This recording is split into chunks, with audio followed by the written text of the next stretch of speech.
Howdy folks, before we get into this week's episode, I need to interrupt here and let you know that I know it's been a while, but we've had a technical problem this week. Beagle was having some issues with her mic, and when she fixed it, so we could hear her again, Audacity stopped recording. So, we got into her games of the week, and then it kind of stopped from there. So, she did some after recording to kind of fill in some of the spots, finish out her games of the week and do the guest questions again. But there's obviously going to be some spots throughout the podcast where, well, she's just missing. And, shit happens sometimes. So I'm going to do the best I can here today to get this all pieced together for you in a entertaining way. And hopefully you still enjoy it here because we had lots of fun here this week. And looking forward to just, carrying on. We learned a lesson. Now we know what to look for in the future when this happens. So hopefully, it won't happen again. Have fun. Attack left lane. Wait, was that my ward that just pinged? No. Yeah, well, you better believe you're getting the worst burger after that. Attack the Gold Fury. How many times did Blink not go off and you all did nobody? Group up. The other team's dancing on the other side. Can you dig it, Seven? Oh, you're fuzzy woozy. Let's not hurt them too bad. Let's make them scream! What did you do? What did you do? Split push! Howdy, folks. Welcome to Split Push. It's a Smite podcast from the casual, perspective. Man, we're taking it easy. We're also a bunch of console players at heart with a little bit of Dan still spreading off to the PC a little bit, man, taking it like a mellow time. But we got some PC perspective in here with us this week with a special guest, which I'll get to here in a moment. But first with me here is the ever angry teenage angst. It's Beagle Girl. Oh my god. How What's up, everyone? And we got Yuki. What's up? That's all you got this week, so. All right. What's going on, asshole? What? I have to be like, fine, you know what? I'm done. Okay. Guy? What's up, everybody? And Dirt Nap Dan. Guys, I remembered to clap this week. I'm happy. Oh, yay. And Are you proud of me? Oh, very much so. But not as proud as I am of Guy getting us a special guest here this week.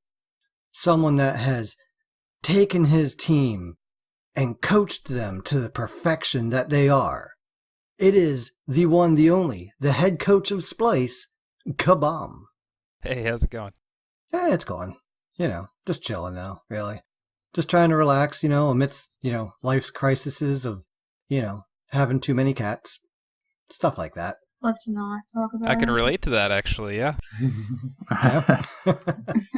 Yeah, well, we definitely need to remove a few balls in our situation, and hopefully that'll rectify things. Yeah. Oh, I really thought you were going to say remove a few balls from our court, and that would have been funny. That would have been hilarious. Yeah, well, you know me, I'm not that funny. So. Work on it. Same. Well, anyway, Cabom, we usually, before we get started with our games of the week, I usually give our guest a moment or two to kind of further our audience's knowledge of who you are, what got you into Smite and what got you into, being a coach. So the floor is yours, my friend. Right. I guess as far as how I got into Smite, I actually I hated MOBAs for a really, really long time. I had a friend that was really into Dota 2, which if you've never played it before, it's like the most try-hard video game that's ever existed, ever. It's like, if you could take a doctorate class on it, you would still go into the game and not understand half the things that you have to know. And he was like, oh, it's fine. You've played video games before. You'll definitely pick this up.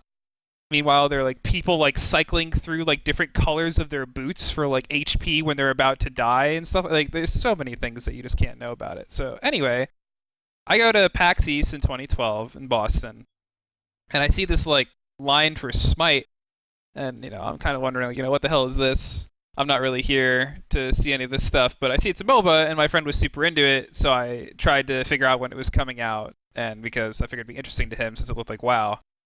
Fast forward probably to the summer of that year, and he actually gets like the beta codes, and you had to get invited. But when you got invited, you got like 2 extra friend codes, and that's how I ended up getting into the game. After that, I just kind of would log on, and we'd play like the Odin Zeus combo, like the classic where you'd cage people in, and none of the gods had jumps back then, so it was like the easiest way to play the game ever. And then I don't know, I just the original Wombo combo. Yeah, it's all history from there. I liked it a lot. I didn't end up playing with my friend for that long. We would like be on like little like amateur teams where we'd scrim other crappy teams that you'd find in casuals, but that was like the extent of how much we played together. And then I just kept like playing. There was a period of time where I was in college, and I would play like a game of Day of Cupid. That was my thing. I had my own little build, and I did that for like a year. And then one day I was like, I'm gonna play a little bit more. And then I ended up my first team that I was on that had like notable names. I was on a team with Aurora and Chaos. And then there was Nero and Triptych, and the 2 other people you would never know of, but obviously Aurora and Chaos ended up being big figures in the scene. And then, yeah, I just kind of kept playing ranked and stuff. I didn't really have too big of a relationship with the players in there because I was too busy with school and stuff, but eventually in Season 2, I found my way onto COG with Aurora, Meerkat, DJ, and Best. And after playing professionally, I realized that wasn't really for me, but I liked being involved in Smite, and I figured I could be a coach. And that's just sort of how I ended up picking up that mantle. That's pretty cool, man. When you said that, it reminded you of WoW graphics-wise, I can definitely see that. Although I think they're definitely better than WoW, not quite as cartoonish. So, that kind of always bugged me a little bit with WoW, how big some like the humans were. Like, they're a little too bulky. Yeah, but a lot of it was it was more like the control scheme, right? Like I hate games where like I'm clicking my mouse a lot, or at all, really. I really don't like clicking my mouse to move. I don't feel like I'm like controlling my character very well, so the WASD was a big deal for me. It's funny, when I played WoW, I was a mouse mover, and if you were a WSAD mover, I would kill you. But I can't play Smite with the WSAD at all. I've never. The only game I've been able to use that on is Minecraft. Oh. Yeah, because in there, if it was combat, I don't know which way I'm going left, I'm going right. It's just like when I call plays out here, go left, everybody goes right because they know where I'm going right. Yeah. Yeah, I'd play a combination of the mouse and the keyboard when I played WoW. Yeah, I was always a combination, and I kicked ass. Well, I did have my strafes hooked up to the keyboard still, but I didn't use strafing in Battlegrounds. I only used that for when we were raiding and stuff. Anyway, let's get back to Smite here. You made mention there about tryharding, and Yuki, I heard you got a message about tryharding this week. So let's start off with your games this week. Well, me and Dan got up about noon o'clock today, hopped on, grouped up. A friend of mine from work who played a lot of League got a PlayStation, so he's playing this a little bit today. And I looked Dan, we queued up for these arenas, says, Dan, I'm feeling Ares. And he looks at me across that screen, and he's like, Cerberus. So we did it. And I think Beagle was Artemis for the first one, too. It was just, a salty beads team, and they surrender at 10 or 12 minutes, and then I get a message across the PlayStation calling me an asshole because we abused the game's crappy matchmaking because we were in a team of 5, and all I could think, I did message it back. I'm like, well, sorry to hear that, but it happens to us too. That's all I said back because I don't need to start that shit in my life. But I'm just like, what do you expect? I mean, you're getting mad at me and messaging me because of the game's matchmaking. Good job. I mean, you're an asshole, but not because of that. Oh yeah, no, I'm totally an asshole. That's what I was thinking my whole time. I'm like, well, he's got one part right. Yeah. I mean, so we got back to back surrenders as a group. Me and Dan both playing Cerberus and Ares like that. It's pretty funny. The game that the guy messaged me on was 11-2 and 27 on Ares, and the next game was 3-0 because Beagle kept stealing all my kills. She's good for Hunters that. thinking Yeah. they deserve kills. Yuri's been working on a couple things. He played Nox in one of those games, and it was hilarious because I got a pull. I just yell out, "I got 5 of them," and the Nox silence pops up under me when they land, and they're stunned in it. And I think we killed all but one of them. I think one beads got away. Yeah. It's actually been, I mean, today in particular, it's been kind of rough the whole week, and I haven't been on a whole lot. But today has been really good. We had a lot of wins. The randoms we got queued up with, pretty solid all the way around. So it's just been a lot of fun. Except for that one where you called it. Oh, yeah. The game where I'm like, man, we've had good randoms for like 2 games now. Guy's totally going to suck. And he did. But he didn't cost us the game. We won that one. He was Raijin, and that was an assault. I think he hit a total of 2 taiko drums the entire match. Yeah, but that's okay. I was Baron, and Dan on Chiron, and Beagle on Soul. We were pretty well set. And Oh yeah, that's when I went 11-2. yeah, we did good. So that's pretty much my games. There were a couple earlier this week that were really, really bad. Every once in a while, we're like, we should rate Conquest again, because I still really want to play Conquest. And then we play Conquest, and I changed my mind very quickly. Yeah, we got to work on that. You know, it's now Conquest is always that beast of a game where you got to not only have all your particular god knowledge, you got to have the mode knowledge to go along with it too, and combine that all in together into a nice little package. But Dan, how about you? How are your games been this week? Well, as Yuki pointed out, but we've been just botting through a bunch of arenas. It's been a little bit of a bore snore for me because it's either you get stomped or you stomp. It's just whatever. I haven't really had too many good games there, but I seen you have a 2-ticket win. yeah, but it's arena. That's still pretty close. Come on, it's not a stomp or be stomped. It's arena. Anyway, I've been playing a lot of Joust as Uller. I got a star on him this week. I was pretty excited about that. Been doing really good as him. I'm just scrolling through a couple games like 13-0, 7-2. Like it's been really fun. A lot of fun. 12-2. I don't think I've lost a game. Oh, wait, I did lose one Joust as Uller. Never mind. Okay, so I lost one. Sorry, guys. You're terrible. You're a horrible person. Disappointed. I know. You're grounded. I had a really fun assault as Chiron. They just didn't have it in them. I don't know. They just kind of stood in my abilities. I went 12-2 and 14. It was fun. Every now and then you get those games where just people just stand in your abilities. It's like, I'm not doing anything different. Right. They're just not. They just weren't juking. They weren't like That's always moving the biggest. around a lot like good players do. They just kind of like stood still until it was time to walk at somebody, and Doesn't it ever was mess never you up time when they for them stand to walk still? You're in. like, they should be juking, and I throw to where they should be juking to, and they're not there. Yeah. Because they're just Oh. standing still, and I'm like, what the fuck? Dan, that Joust the other day. yeah, we did have a Joust where like the first couple axes just whiffed so bad. Cause I'm like, they're not juking at all. They're just sitting there or walking in a straight line. And I've learned to expect them to have some sort of brain cells, but some people still manage to prove to me that I should not think that.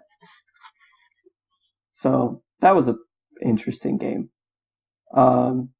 Yeah, that's pretty much all I got. I really would like to play Conquest, but my team can't handle it yet.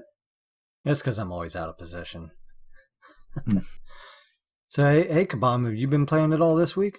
You know, I was actually just scrolling through, and I've played like a lot of Smite this week, but I don't really remember any of it. Like,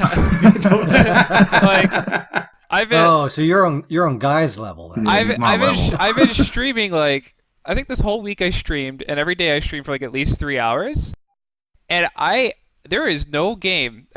I think I was more focused on like just reading chat and stuff. I can remember one fight in one game, and I've probably played like 40 or something games this week.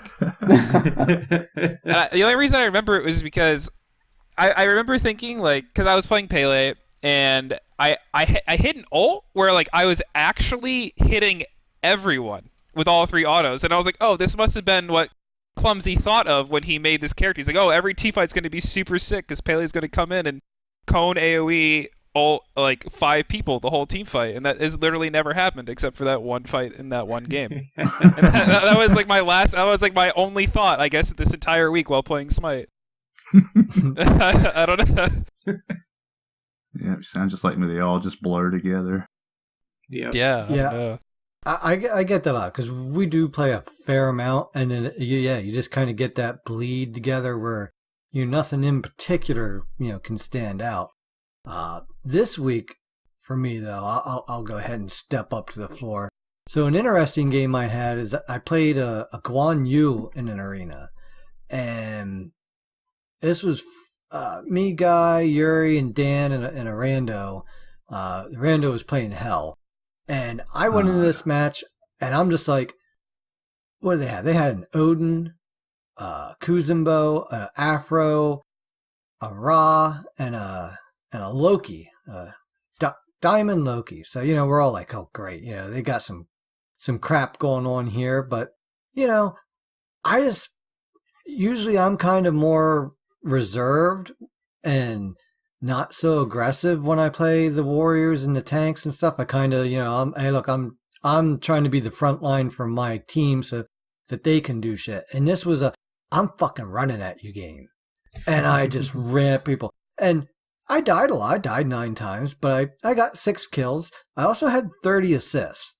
And I set my team up for a ton of kills. And it was just, I felt bad for the Loki, because there was at least 3 times he went invisible. I'm like, give it a half second and dash, and sucker, you're back there. Missed his ult a few times on that. That was just, sometimes we were just on, that Loki was just not having a good game. No. And that was great for us. Cause he was just like, for me, when you're against a Loki, you're either getting stomped by him or you don't really care about him. And this match, I was actually paying more attention to the Kuzumbo than anybody because he was doing actually rather well. So, hats off to him. But it was just a fun game of running at people. And I enjoyed that because I don't really typically do that at all. But otherwise, I've been playing a lot in mainly Joust, but also some Conquest. Been playing the pup, Cerberus. Wanted to add a new Guardian into the rotation for support reasons because, I got some guys that I'm good at, but, you always got to keep expanding that base, looking for someone that, you haven't played so much. Maybe, you'll like them. And I know Cerberus can cause a lot of problems, especially when I'm playing against him. So I'm like, well, you know what? That's kind of usually how I pick who my next character is going to be, is who have I been having problems against? So, been having a lot of fun with him. Actually, a highlight I had with him, it was funny. It was a joust. It was Tuesday morning. I had off work for the day. So I get up. I'm like, all right, nobody's around. I'm going to solo queue me up a joust. All right, going to play some Cerberus here. And I go running out to lane. I'm the first one running out. And as I come running out, I see the enemy Neath under my tower shooting at it.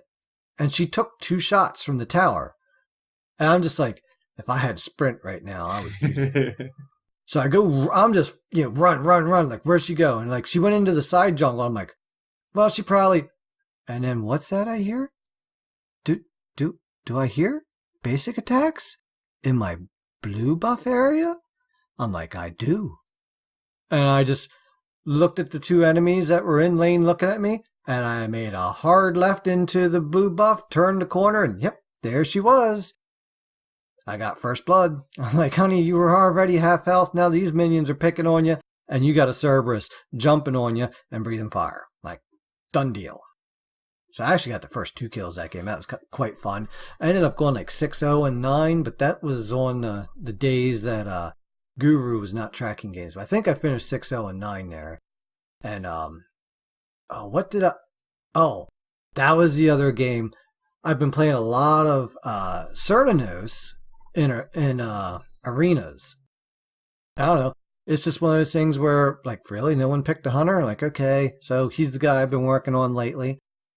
I went 0 and 9 in this 20-minute arena. 0 and 9. I was 35,000 damage in 20 minutes and 5 seconds. That's pretty good. That's nuts, And especially on that character. Yeah. I was 0-9 because everybody stole every bloody kill Did you have any words that for I them? had.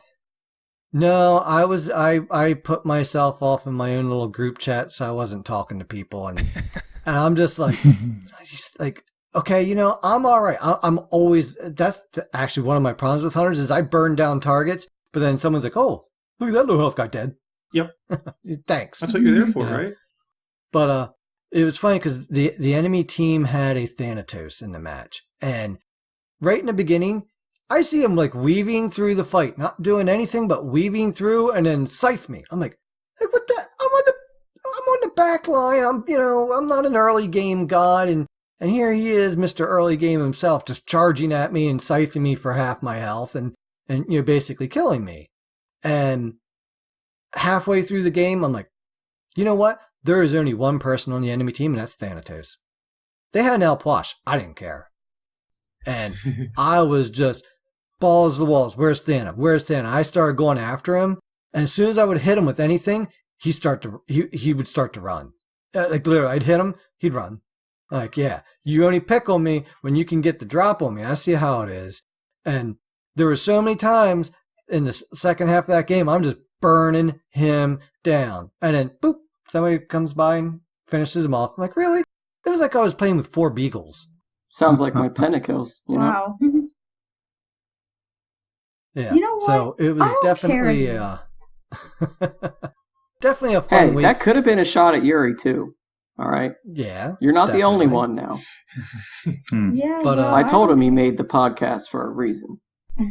Damn. The only other thing I have to say about my week is I realized in the beginning of the year I had set a goal to master at least mastery level 1 all the gods, and I realized I kind of haven't been doing that. So I've been playing a lot of people I'm not familiar with. Did have some fun playing Bastet in a joust yesterday with Dan and Yuri. Oh. You know, jump in, make them bleed, unleash cats, jump out. Yeah, that was fun. Poor Medusa. Silent death. Yeah, your name was such a forecast. But anyway, Beagle, how have your games been this week? Well, I definitely have some interesting ones. Like, the other day, it was mostly just me, Dan, and Yuri playing Joust all day. I was playing Scylla. This game, I was playing Scylla. Dan was Artio. Yuri was Jingwei. And their team was disgusting. It was a Cabrakan, an Erlong, and a Cerberus. And it was going horrible. Like, I was so frustrated. I was ready to throw my controller, break my PlayStation. I was so mad because it was going to be that's the game where you turned into the Hulk. Yeah, I'm getting there. I'm getting there, alright? Just wait. And I just kept dying over and over again. Like, I went 5, 5, and 5. Dan was 1, 7, 13. Yuri was 8, 5, and 3. Surprisingly, their Cabrakan was the one who built mostly full damage, or not damage, tank, which I thought was a little bit weird. He had some offense items, but not much. And I was just getting so frustrated. But I think we already had tower at this point. We finally killed all 3 of them, and it was deicide, and we had the chance to push. And we actually had just enough time to get the Titan. I think this was a game where the Titan was low enough where they ignored the minions, and the minions killed the Titan. Oh, at the end of that game, just winning that game, because I thought that was going to be one of our first losses. I know we lost once before earlier. That would have been our second loss. I literally just screamed. I probably made Dan and Yuri go deaf. I screamed I don't lose! Because I haven't lost as Scylla more than once that day. I screamed it. I'm not even kidding. That day me and it. Beagle played 30 jousts, and we won 29. Yeah. I literally am not kidding at all when I say I screamed. Like, Yeah, she went full Hulk, and like the whole house heard her. Yeah. I remember catching that. I'm just like, what the hell just happened? I think I just got home from work or something. Yeah. Crazy. Kids these days. Is that all you got, people? Wait. She's... Uh-oh. I hear her talking, but I don't hear her talking. Uh-oh. Bagel. You broke the beagle. You broke the beagle. She broke mid-sentence. I hear her up there, but I don't hear her. Aww. Reminiscing about the Feel game bad. brought back some emotions. Oh, there she is. She, I don't know. Just roll with it, though. I'm always angry.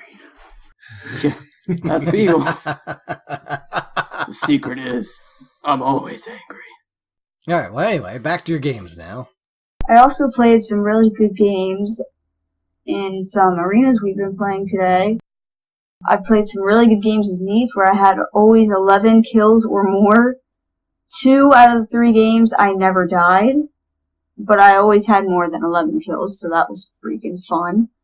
And I played an Artemis in the game we talked about earlier with the Ares and the Cerberus and went 13, 2, and 20. So that was fun.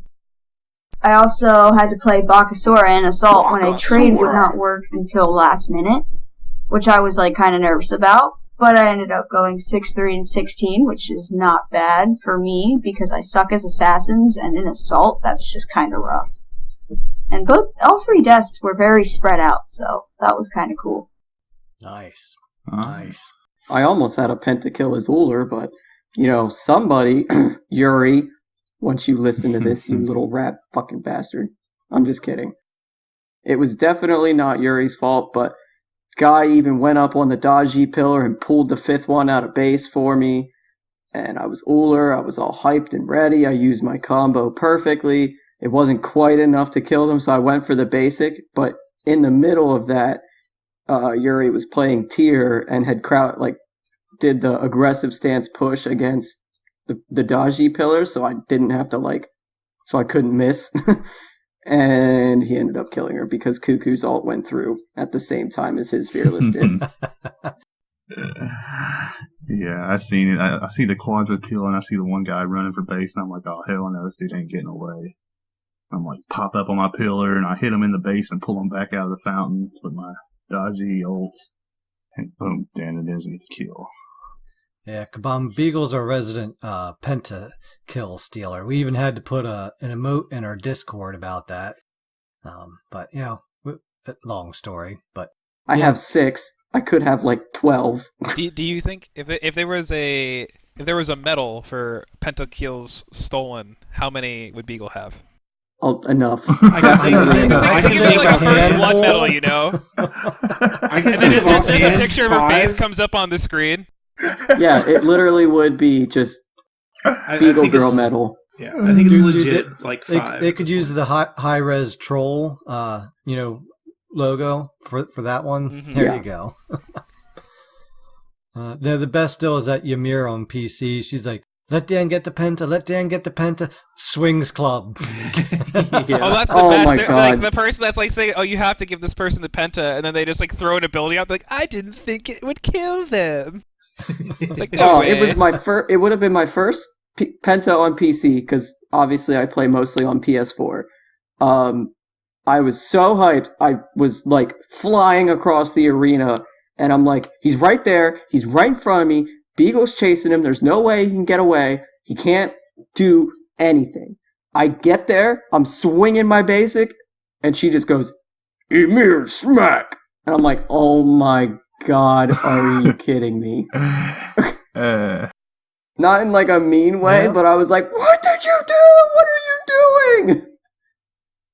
Yeah, it's kind of fun. like how you talk to a small puppy or something. It's like, what did you do?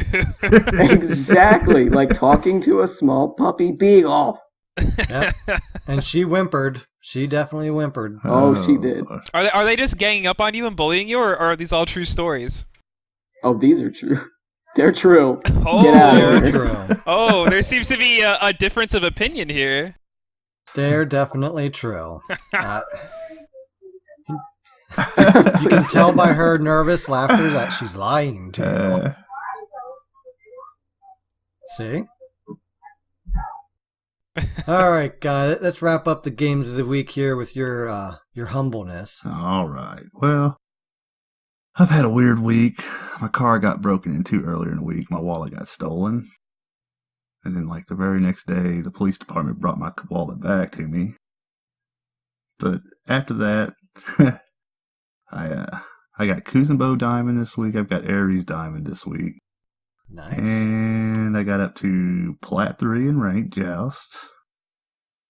Let's see, what else Oh, I has forgot to happened? mention that. I'm Plat 1 now. What else has happened? Not much, really. Just a lot of gaming. Like I said, they all blur together. I've been playing a lot of Red Dead Redemption 2 also this week. So that's taking some of my time.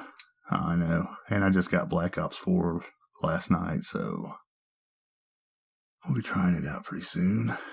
But man, that's about it. Kuzenbo. Mr. Humble himself. Kuzenbo and Aries Diamond now, so that's my big stuff for the week there. Hell yeah.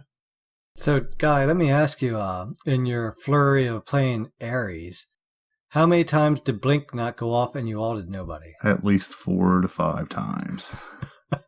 Y'all need to get good. I know.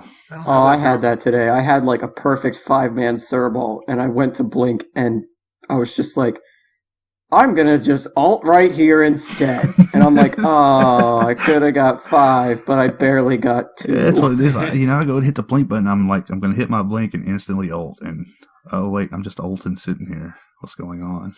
Why did my blink not go off? Yeah, that's, and you always look around and see if anybody's looking. Of course, everybody's looking. Your whole team just stops and stares like The other team's dancing on the other side. That awkward silence. Dude, it's never silent. Those are some of my favorite moments, though. When you just stop and turn and look at somebody, because everybody respects that. Everybody are just like, yep, just give this man a moment to look at that guy. All right, game on now. Yeah, that's about it, though. Shout outs to that You're a better conquest man we than played me. like months ago. If anyone ever stops to look at me, I pop them, dude. There's been times where I'm the same I'll way. miss like an Uller axe by like an inch, and they'll do the whole like stop, look back where it went, and by the time they turn back, they're dead. And I'm like, I don't fuck with you.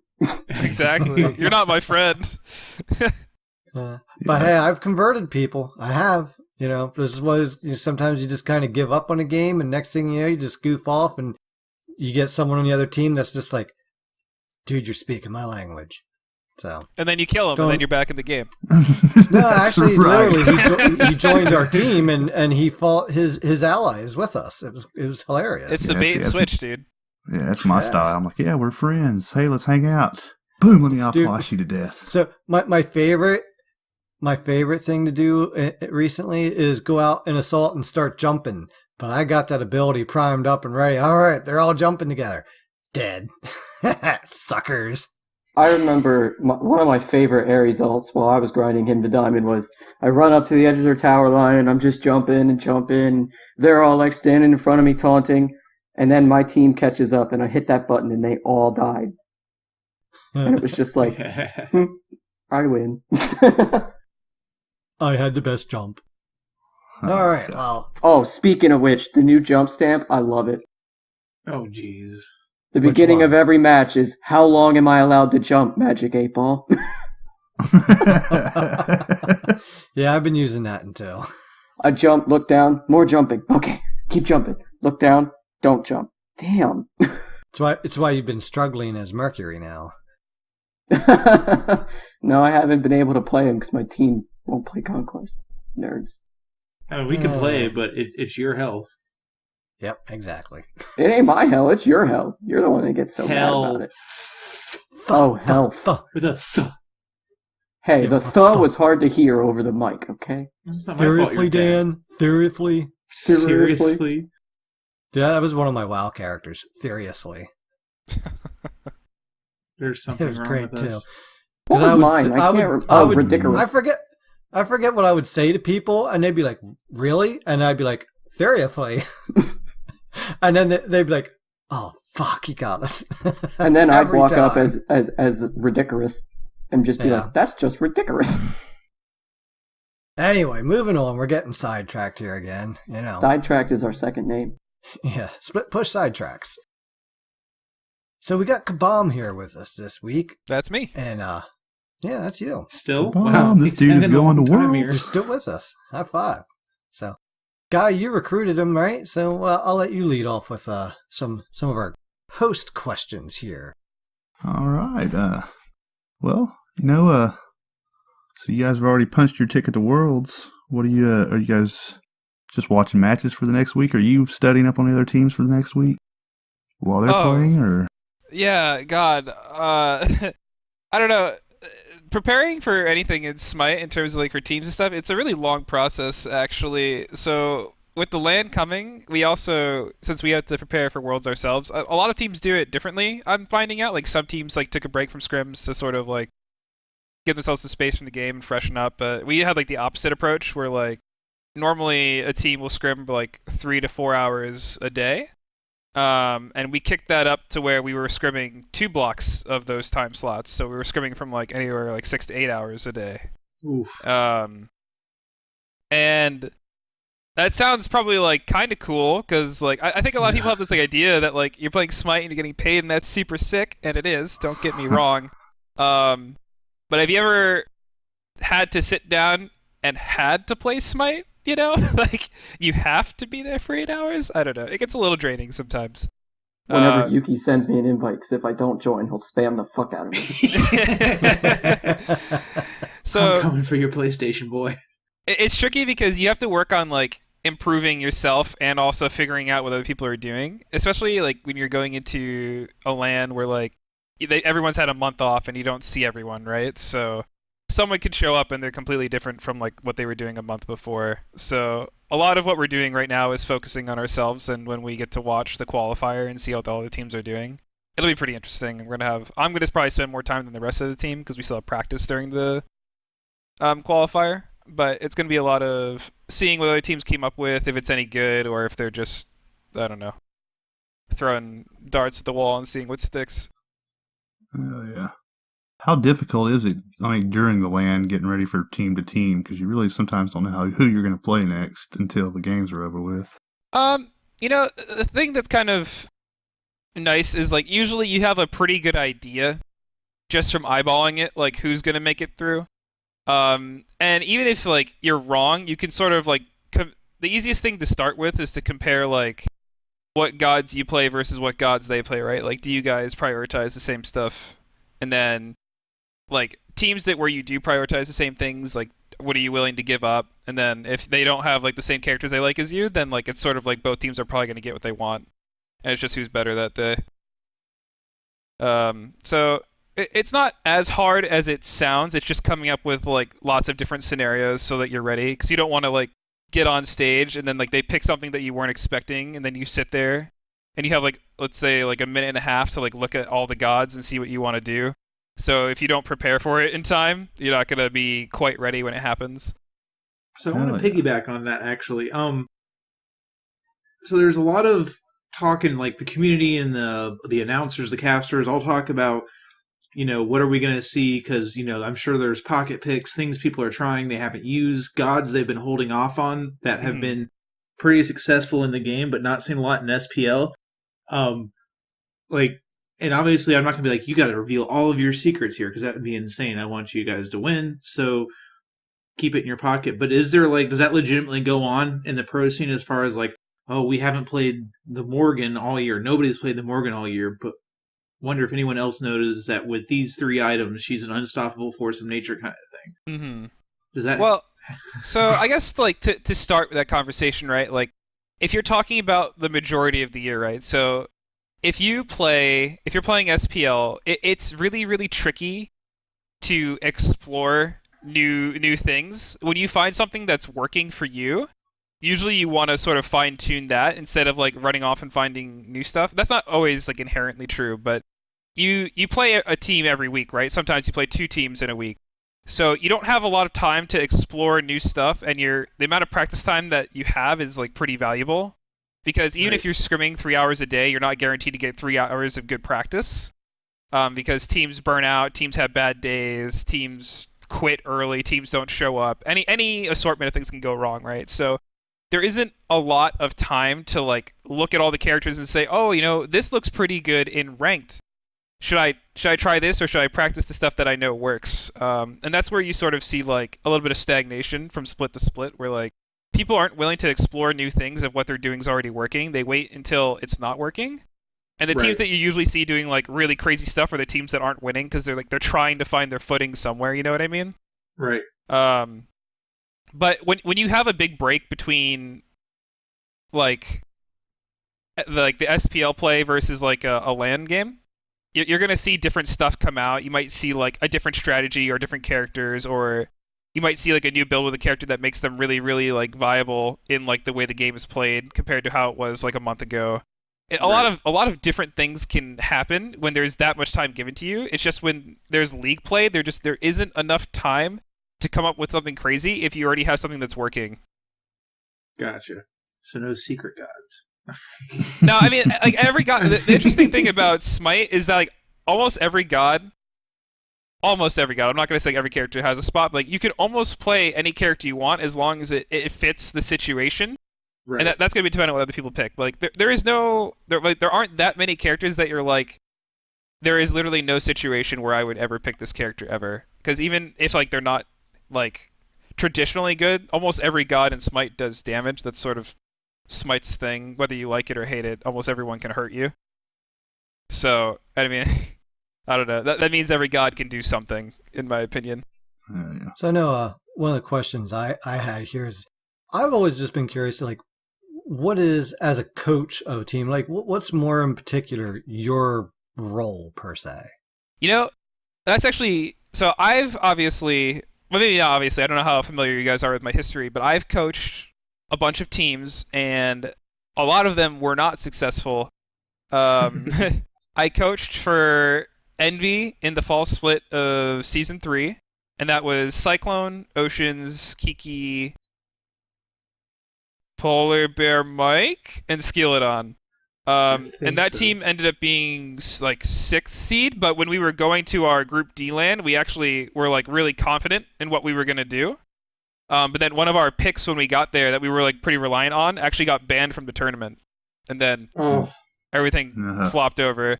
Who got banned? Who was Shock that in Season 3? Oh, Shock yes. got banned. Yep. I love me some Chalk. But he had a bug. He had a bug where his ult would take people out of their CC immunity. Caught him juicing, huh? So that happened. And then after that, so last year I was the coach for ALG. I joined, I think, like the second or third week of the spring split, and that's when Mike was still on the team. And then in the summer split, we actually had a pretty good run for the first few weeks. That's when like Sunder was really strong and people were using Bracer and all. It was like that crazy like high damage. Everyone had like a lot of weird stuff going on. And then we had like some weird stuff happen in the team. And then we flopped there, and then the last split was super, super, super bad. And during all that time, I didn't like change too much. What I was really trying to do back then was I would watch every game when it happened, and then I'd watch it again, and I'd make all these notes on like all like the mechanical and decision errors that people made, and I would bring their attention to them, and I would like go back and like I would link up like GIFs of the situations I was talking about to the comms they were saying and talk about where the miscommunications would happen. So I took it my job was to find errors and give several resolutions to those errors. That was my main goal. All right. Well, can I ask a follow-up question right to that point? Sure. So how is it giving that constructive criticism to your team? How do they take it? I mean, do you have any issues like, where people are, don't take advice well, or how can you expand on that a little bit? Sure. So I'm in an interesting position where I did play professionally, right, in Season 2, so people are more willing to give my opinion value than, like, let's say, like, somebody who's just trying to, like, be a coach, and, like, because I think for a lot of pros, it feels like people who are trying to get a coach position in Smite are just trying to find a home on an org to say, hey, look, I'm part of Splyce, I'm part of LG, look at me. Like they're trying to like piggyback off of the team. They don't offer a lot. So there's a lot of people viewed as like they're trying to like sort of leech off of the team sort of, and like a lot of people have done that in the past actually. So it's not like completely unfounded. So I'm in an interesting position where people know that I'm there to like try and be helpful, and it's a lot of back and forth, right? Like because they respect me and they know I respect them, like they're willing to have back and forth. I don't claim to always be right. It's an open discussion where like I ask for opinions from all the players, because one of the biggest disconnects you can have on a team is that, you know, your solo laner doesn't play mid, and your solo laner doesn't play like ADC, and your jungler doesn't play any of the other roles, right? So there's not a lot of like knowledge of other roles. They just know very, very specifically what they're supposed to do. So my job has been recently to sort of be like a bridge, right? To mediate conversation between people who aren't understanding why, like, let's say like Aurora can't go in like the other support is, because they're not considering the circumstances, like how the lane went and how that impacted Aurora's farm or experience, or, you know, why we aren't defending something, and that could be because, you know, we're behind and we can't get there in time, or they have more pressure somewhere. Like, it's little things. It's like helping to make it so the arguments don't get out of hand, right? And that just comes down to creating mutual respect between players and understanding, because most of the players I've worked with, they get frustrated because they feel like the enemy team is doing something to them, and they don't understand why we can't do it back, and it's sort of trying to understand why it's happening and how to fix it. That's the most important, I think. Okay. That is the biggest frustration is Smite. You know, you just nailed it right there. Mm-hmm. Oh, yeah. Like, how comes they can do it and I can't? Exactly, yeah. Like, come on, guys, we got this. Just do what they're doing. So I got another question. What do you attribute Splyce's late season run here? There's a lot of things. I'm pretty blessed with that. I have very, very smart players, right? So this is a new season. There's a lot of things that changed about the map and how the game's supposed to be played.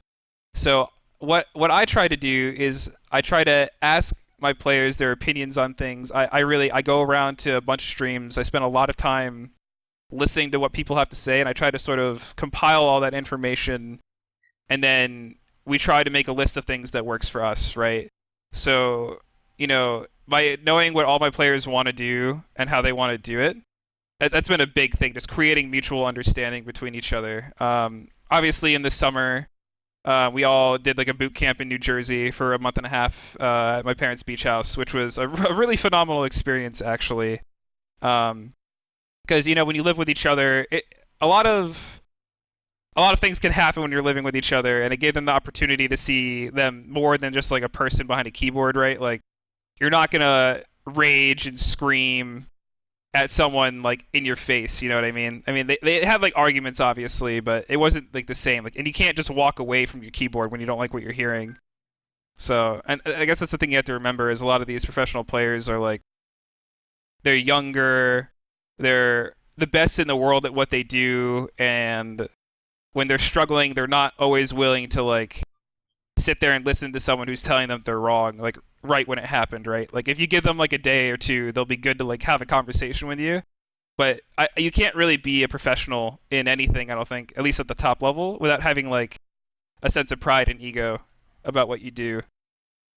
Because you have to have that confidence. What about you, Dan Beagle? I have, well, I could ask a million questions, I'm sure, but I think my first question is, what do you have anything to do with like the actual recruitment of the players? So on Splyce, I do. I'm in a position of pretty significant power in terms of like, if I wanted to, not that I do. I'm very happy with our roster right now, but like, I'm given the authority to like look at other players and see if they would be a good fit for the team. It's my job to make sure that Splyce is fielding the best roster possible. And if there's issues on the team, the expectation is that I will bring them up to Marty or Novos, who are like two people that I can report to about things concerning the team. And just sort of make sure that everything's being maintained positively. You know, Splyce is a great organization. They've done a lot of great things for us. And they want to make sure that everything is sort of being run smoothly and being run professionally. That's the biggest thing. What would you look for in players if you were, say, your team completely disbanded? What would you look for in the players that you would be looking to pick up? Obviously skill, but are there any other attributes? Actually, the most important thing to me is coachability. And by that I mean that you don't have to be inherently receptive to my criticism all the time, right? But you can't always push back whenever somebody calls you out for being like doing something. Like if you push up alone and die and you make an excuse because like I thought X was coming to help me, or they just like rage out at people because they made a mistake and they're not willing to like look inward and focus on themselves and how to fix it. That you kind of get stonewalled, right? Because if that's an issue that's never going to be fixed, and then you're always trying to work around that issue. And if you constantly have to put band-aids on something, like you're never going to be hitting your ceiling. And that's like the biggest thing. You always want to strive to hit your ceiling. So coachability is definitely number one. Skill is like you need to be able to hit your stuff at a professional level, but that can always be like if you keep putting in time and effort and you practice productively, you don't just like show up and like grind, which is like what all the players say. Like it's not enough to just grind. You have to be focusing on what you're doing wrong and fixing it. Otherwise, you just mindlessly show up and play Smite, and it's like I said before when you asked me about my games. Like I'm not putting any conscious thought into what I'm doing. I'm literally just pressing my buttons, and sometimes people die, and sometimes I die. Like that is not productive towards learning. I don't know. But yeah, it's just making sure that you are open and willing to learn, I think, is most important. Yeah, I definitely understand that. I'm like the so-called shot caller when we play Conquest, and I do typically have to get that rebuttal where it's like, why did you do this? And then it's, well, it's just like, well, you've done it like 16 times and it didn't work. Why'd you do it again? Yeah. Because I Stop asking why and tell me what to do. I'm just out of position. And that's the other thing too, right? Like, it's not like fair for me to generalize this way, I don't think, but I'll say it anyway. Is typically the people that you're finding on like esports teams currently, I feel like weren't necessarily involved in like team sports. You know what I mean? They weren't working as a team. And our rank system is really based around sort of like individual play. Like if you are really, really sick at your role and you can do really good things and blow open the map from wherever you are, you can carry the game because you get much bigger than you're supposed to in a normal setting. And that's not how like competitive video games work. Like you're a team, you're supposed to like raise each other up and do what you can to help each other be successful. You're not supposed to have all the resources allocated to one person and hope that they do everything. Like that's a lot of pressure to put on someone. Mm-hmm. And it makes like if you have like, let's say your mid laner is like your carry, if a team realizes that and shuts that person down, how are you ever going to win? You know what I mean? It makes you really not versatile at all if that becomes your strategy. So having a lot of players that want to work with each other and lift each other up and help each other be successful is the best thing you can do. So, what do you do? Because we run into this, and Dan usually gets the short end of the stick. What do you do? And I'm usually the one doing it. But if someone's kind of being a dick, right? Like you're like, and it's like, hey, so why'd you do that? Use the long end of the stick. Yeah, just so everyone knows I'll be like, sticking we out could my really ass. use a gank. We're getting screwed over here. Well, they're ahead, and I'm like, well, fucking help out. No, well, fuck you. And then later it's like, my bad, bro. That's like the age-old question in Smite, right? Like, do you go and run like a triage to try and like save your failing lane, or you just cut the leg off and try to get another part of the map ahead and then bring them over, you know? Yeah. There's no like one right answer to that, but like if you're getting like pounded, like the worst thing you can do is get like mad about it, because if you're like yelling at people in comms, like how, like I don't know about you, but when someone like pings me on the map and VGS spams me because they want me to help, the very first thing I do is mute them and walk to the other side of the map. I have no. If somebody is going to harass me because they're getting like dumpstered, my last possible thought is to help them ever. And in fact, like if I am getting annoyed enough at that person, I will go over and take their farm from them. Like, that's like the level of petty. Like, you really should, like, if you need help from someone, it's like when you go to a restaurant, you're not gonna like shit on the people that are getting your food, right? Like, you don't want them to like piss in your food or something. You want them to like give you a good meal. Like, you don't shit on the people that are trying to help you, you know? Like, you don't walk into the kitchen and say, "Listen, bitch, this is the worst fucking burger I've ever had in my life." Yeah, well, you better believe you're getting the worst burger after that, right? Like, Fix me a new one. Fix me a new one. Okay. Special sauce. I don't know, man. I guess like, don't tilt. Like, if you find yourself getting really mad, take some deep breaths, put on some music that distracts you from whatever's making you mad, and just do your best to like not feed. That's all it comes down to. We're currently developing the mid game, because it's a lot of it obviously is mid game. It when you're really wound up because you're in a game and all this stuff. Is we've been working on developing the constructive criticism safe word. Well, actually, going back to that point, there is something more you can do, and I do think is important to bring up. It's talking about what you're able to do even though you're behind, right? Or what you're not able to do. Yeah, definitely. So, like, if you're behind and you're telling your jungle, let's say you've had a bad first couple waves in Duo, right? And you're like level 3 or level 4, and they're invading like the second respawn of like your buffs, right? It's like your responsibility to say whether or not you can be there and if you can defend those buffs, because it's really important that you don't keep losing your buffs forever. But you have to be like critical about it too. You have to be like, hey, we need to let these go, but we need to keep the timer on these. We can't defend them either because there's a wave in front of us and we can't get there, or we're not level 5, so they have their ults and they're going to pound us because we don't. Like, it's just being like critical of what you can do and when you can do it, figuring out when you're strong or when you're going to be strong, and working with your team to like try to win that like sort of critical point in the game. Because even if you're losing early, you can still get back in, but you just can't get like mad and just like give everything up or just like yell at each other because things aren't going your way. You have to like be constructive and figure out how you're going to get back into the game instead of being mad about where you are in the game, I guess.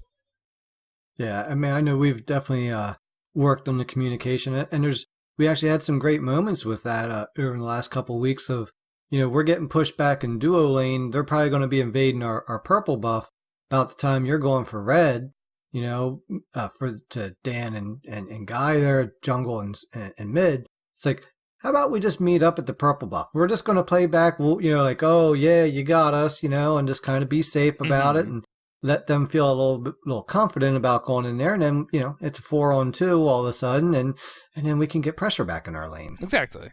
Or we all 4 die and we surrender. What did you do? What did you do? All right, I have a little bit of an easier question for you. I've been watching you on Twitter and stuff. I see you post pictures of your dogs. What's the name of your dogs and what kind are they? So Bailey is a mini Australian Shepherd. She's the bigger one with like the white, black, and like brown fur. And she's about to be a year old in December. And then the little black dog is actually a Yorkie Shih Tzu mix, and his name is Munch. Munch. He's just a little chunker. Yeah, I like dogs. Munchkin. I got 2 Yorkies myself. Yeah. Awesome. Anybody else got any questions for him? I mean, I What could about ask you, a million, Beagle? but we need to Now's meet your them. chance. Beagle I'm happy constantly to answer anything, all day is, I have a question. Sure. We get into the podcast? No questions. Oh, yeah, sure. I knew somebody was going to claim that. I was actually saving that one myself. I had a question. How much film do you watch during a week? Like, how many games a week do you watch?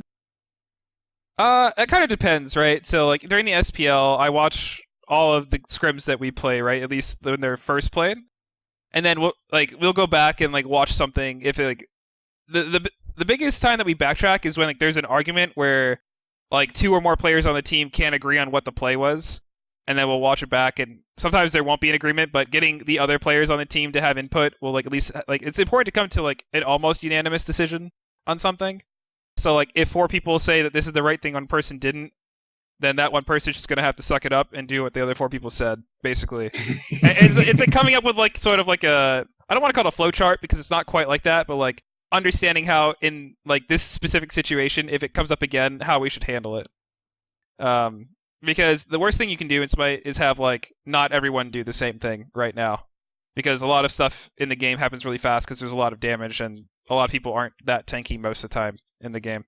So you need to do things quickly and correctly the first time. Gotcha. Are you in comms with them when they're playing their games? In scrims, I'm listening. Okay. And same with SPL, I'm listening, but I don't usually speak. I definitely don't speak at SPL games, but sometimes I'll interject in like scrims if there's like an argument going on that needs to just stop, because the way my team argues is like they agree with each other, but they say it differently, and they just keep saying the same thing to each other for literally they'll say it to each other for like 20 minutes. And then eventually I'm like, okay, you guys need to stop talking about this right now because the game's still happening. But like in SPL, I mean, you technically as a coach you can like say stuff during the games, but I mean, you don't have like exactly like a live feed of the game, so anything information you're gonna give is gonna be like 3 minutes behind anyway, because that's how spectator works. Gotcha. And then even if I were to give them information, it would be pointless, because when it comes to like LAN or at Worlds, I won't be there. So I've made it a point not to do so. Because if you get to LAN and suddenly like you've been relying on me to like feed you information or something, it would be like it would show and you would like struggle at LAN. So like it's pointless to like use that to get there if you're just gonna struggle when you get there. Right.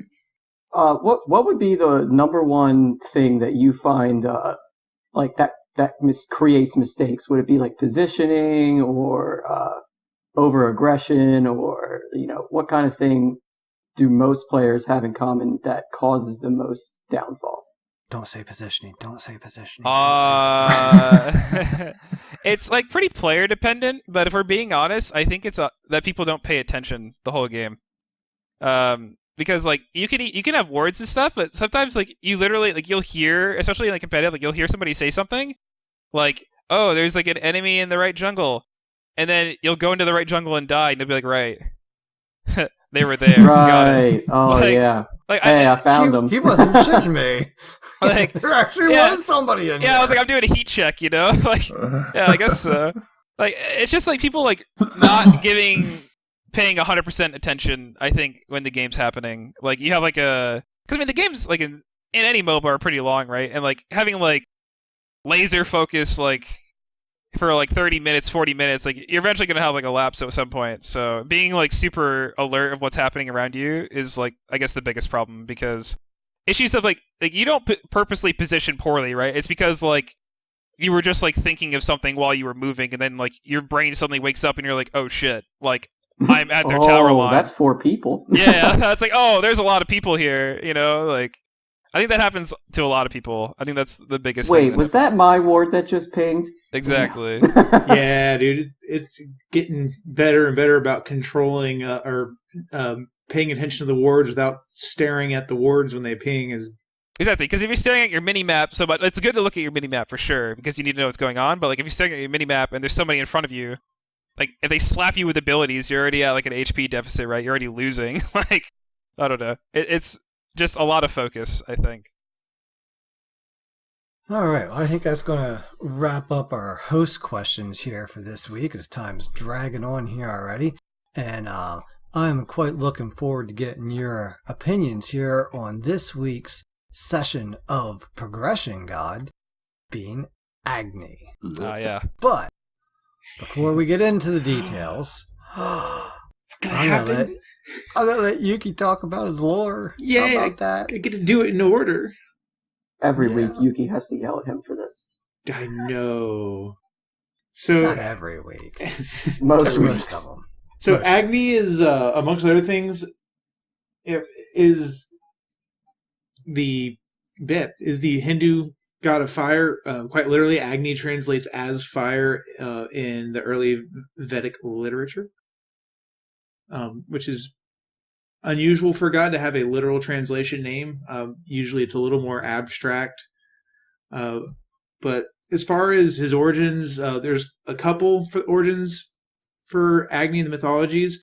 And the most common one for the Indo-European cultures is of a bird brings fire from the gods to mankind, which, as you see, it sounds a lot like aliens. Yes, aliens. That's a whole different I'm not thing. saying it's aliens. I'm not saying it's aliens. But it's But aliens. it's common with a lot of, like you see it in Greek mythology, and they all, those cultures and religions intermingled a lot more than I think people give them credit for. 4,000-5,000 years ago, even. So you get a lot of similar stories. But in the earliest texts from the Vedic literature in Hinduism, he shows up, brings fire, and kind of helps bring and manifest the universe to being. So it's pretty cool. We don't have many like pure creator deities in Smite. I kind of wish they'd done something with it, but I mean, they didn't. I don't know how they would make that work. You can bring people back to life, kind of like a Khepri thing, but then he wouldn't be a mage. Whole different story. So he's pretty cool. He's pretty straightforward as far as the lore and the concept. And they did a very good job having the two heads from mythology and keeping it straight and narrow. That's it? That's all you got? Yeah, pretty much. All right. I mean, I could go on a 20-minute tangent about them, but we just don't have the time. Nah, I figure I'll just throw it over to Dan, let him read through the abilities quick, and then we'll Yeah. throw it over to Cabom, and he'll teach us how to play them. Which, Okay. honestly, it kind of breaks my heart to teach people how to play this guy a little bit, because I always enjoy when people don't know how to play him. Yeah, for real. Okay, his passive is Combustion. After hitting 4 basic attacks, Agni will gain a buff. On the next cast of Flame Wave or Rain Fire, all enemies hit by those abilities will be additionally set ablaze, taking damage every 0.5 seconds for 3 damage, a total of 6 ticks. Damage per tick is 5 plus 10% of your magical power. His first ability is Noxious Fumes. Agni summons a cloud of noxious fumes at his ground target location, doing damage every second. Firing any of Agni's abilities into the fumes detonates the gas, stunning all enemies in the radius, and the damage per tick is 10 to 50 plus 5% of your magical power. The fume's duration is 10 seconds, and the stun duration is 1. His second ability, Flame Wave. Agni summons a wave of fire in front of him that scorches all enemies in its path, and it ignites noxious fumes. Who would have thought? Damage, 90 to 290 plus 65% of your magical power. And his third ability, Path of Flames. Agni blazes a path forward in a quick dash, leaving flames trailing behind him. Any enemies passing through the flames catch fire and burn for damage every 0.5 seconds for 2 seconds, a total of 4 ticks. Ignites noxious fumes. Who'd have thought? Agni is immune to knockback while dashing.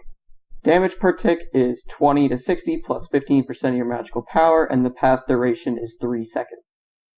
And Agni's really annoying, free as hell, stupid freaking ultimate.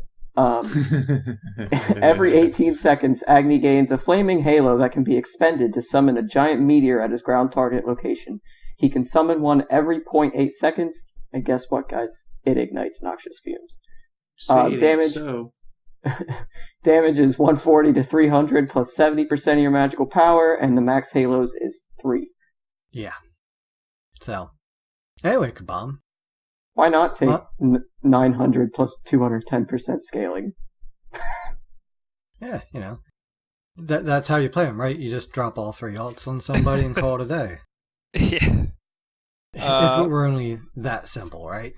Yeah, Agni's an interesting god. He's one of my favorite characters. I had a hard because I think someone asked me what my favorite character was, and Agni's the one that's like, it's really hard to find a time in Smite where Agni was like actually bad. You could argue that he like wasn't like particularly good at some points, but he always is like, you can pick him and like you don't feel super bad for playing him. So that's something I've always liked about him. And then also when I was getting into Smite, I would watch like Lass's play, and that was like his character, right? Mm-hmm. He's interesting because the way that you can play with his stun, he's pretty versatile because he has like basically a long range stun. If you're particularly good at if you have good ping and you're particularly good at the character, you can do like flame wave stuns, which are really cool. Dash stuns and then bomb stuns. They're all like, you have a lot of options to basically just kill everyone. I think if you have an okay grasp of the game too, and you want to learn mages, he's a good option because you have a lot of different decisions you can make, and they're all going to be pretty good, right? I think you guys, one of the things you want to go over was how you level his skills, right? Mm-hmm. So level 1's an interesting choice because I think when you can get away with getting the 3, and by get away with it, I mean you're able to dash the wave and you're not going to die instantly for doing it at level 1. And there are definitely some gods in mid that can do that. Getting the dash at level 1's a pretty good choice. It does a lot of damage to the wave early, and it helps you clear it really quickly. And then you can you can either invade the buff if you super out clear the mid, but that usually won't happen because Agni doesn't have any damage that goes over the wall, so he can't get to mid first. Or you can go secure your red buff pretty easily. And then if you can't clear safely, you start with your 2. And the nice thing about doing that is that if you hit like 3 autos on the speed buff and then 2 it and then leave, you'll have your passive up, and then you're able to 2 the wave and do more damage there. And after that, your leveling priority should be like, you get either your 3 or your 2 at level 2, and then you level up your 2 again, level 3, and then get your 1 at 4, ult at 5, and then your priority there is getting your 2 to max, ult every time you can get it, and then your 3, and then your 1. But yeah, his damage output and his ability to combo on his own is really nice because he's a mage that can set up for his own damage, which like means you don't have to like, I don't know, on Ra or Scylla, you're kind of like hoping that somebody hits CC so you can combo stuff. So he is a very individual mage, but he also is good at setting up for his other teammates and creating situations where you don't have to worry about what your team's doing to be effective. And he has an escape too, which is something that new people playing mages benefit from a lot because positioning on a mage can be really hard because everybody in the game really wants to kill you because you do like a quadrillion damage, and if you're allowed to play the game, then everyone's sad, and nobody wants to be sad. Stupid old. I know that the few times that I'm stuck playing mid, if there's a good Agni, I am done. I'm done. I'm down. I'm out. I'm crying. I'm sitting in the corner of my tower super good at whimpering. bullying some of the mages that get played in mid too. There's definitely been times where I'll walk up to the front of my tower, and all of a sudden, Agni bomb over the jungle wall, stun, Agni bomb, and I'm dead. And I'm like, yeah. Oh. And I think that's annoying Okay. about Agni too, right? Is like if you go against an Agni, that is like there's almost never a reason for a mage not to be autoing the wave, right? But if this Agni's hitting like 4 autos and then dropping a bomb on you, not even to try and kill you, right? But just to poke you, like it hurts way more. And it's like it doesn't require much extra thought process to like hit 4 autos and then use an ability. And because you're spacing it out based on your 4 autos, you're gonna have like the cooldown coming back up sooner and sooner. And you just keep layering your damage. He's like really annoying as a poke character, and he's hard to commit onto if like you're not coordinating at all. Yeah, I know one of the traps I fall into him is I always just want to use my 2 and then throw my 1 out and stun him. And I'm just like, I'm like so proud of myself for doing that. Yeah. like you know, I think a lot of people want to throw the 1 out first and then try to stun. And there's obviously times where that's a good thing to do. Mm-hmm. But, you know, it's just knowing that, you know, you throw the gas out on a flame that's already there and that your 2 has that little poof of flame at the end that gives you enough time to throw it out afterwards. And it gives you that whole circumference off that because you only need to get a little bit of that edge of the 1 in there right to make it explode. And I know, like, when we were going through our assault kick, we'd get to the end of the match and you know, and I'd look at my damage. I wouldn't have shit for damage, but I set everybody else up for kill after kill after kill because I'm just like looking for the stun. Where can I get the stun? Where can I get the stun? Yeah. Yeah, free Yeah. ults. That's all you gotta know. Free ults. Yeah, the tricky thing with him, I guess, is knowing when you can use your bombs because they do give you an animation lock where you're just stuck standing there screaming at the sky. So like if people notice that you're doing that, they can hit you. Yeah, I kind of like it when Agni tries to triple bomb people because by the time the second one goes off, I've killed him. Yeah. So what about items here? What, you know, thinking from the conquest perspective, you know, what's a good way to kind of build him out? Like what are the core items and then some, you know, good go-tos? So as far as like how you can start the game, a lot of people like starting mages with a Book of Thoth start. So you start whatever the book 2 is. I don't know what it's called. It's 1350, and then you do like 2 health pots and a mana pot. Your other option in that regard is you can start like Mage's Blessing, and then you can do the start of like a Spear of Magus or a Spear of Desolation, whichever one you want. I personally like Magus more, but I can see the argument for Desolation. So what it would look like if you went Book of Thoth is you'd want Book of Thoth, Pen Boots. I personally like Spear of the Magus after that. And then it depends on sort of the game state, right? You could do a few different things. I personally like going Soul Reaver after that. I think it fits a lot of good situations where you get a lot of power and you get the passive, and it procs off of all of his abilities. So it does a lot of extra damage. If you for some reason feel like you want like a little bit of life steal with some HP and some cooldown, Soul Gems like an okay pickup. You can easily stack the procs, and then the proc itself is like pretty strong. And then if you for whatever reason feel like the other team is like, let's say you have like an all magic comp and you feel like they have way too many magic procs for you to deal with, just Spear the Magus, you could always get Obshard. You usually don't have to, but like if you're in a game where you've fallen behind as Agni, it's probably a good idea to look at the Obshard, because people are going to be way too tanky for what damage you're doing, even if you have the Magus. But almost all those items like are really good to have on him, period. It's just the order in which you build them, I think. So I would probably go, if I was Book of Thoth, then Pen Boots, then Spear Magus, then Soul Reaver, then Obshard, and then I would look at what I need last. Sometimes you might need a Magi's if there's like a lot of people that can dive onto you, since he doesn't have a CC immunity on his ult, and you don't always have beads for like all the stuff they have. If you don't need that, you can look at, you know, Soul Gem, Chronos Pendant if you want a lot of extra cooldown. You can get Rada Tahuti if you feel like you're the only person doing damage, because the interesting thing about Agni is that he has segmented damage, right? So if you hit one bomb, they're probably below 50% at that point if they're squishy, and then your next bomb's going to guarantee kill or do a ton of damage. Yeah, if you go to the Mage's Blessing start, you probably go Pen Boots into Spear Magus into Soul Reaver, and then you can kind of figure out what you want from there. I'd probably do Soul Gem, and then Obshard, and then Rada Tahuti with that build. It's pretty cheap, and you get your items online, and you do a ton of damage.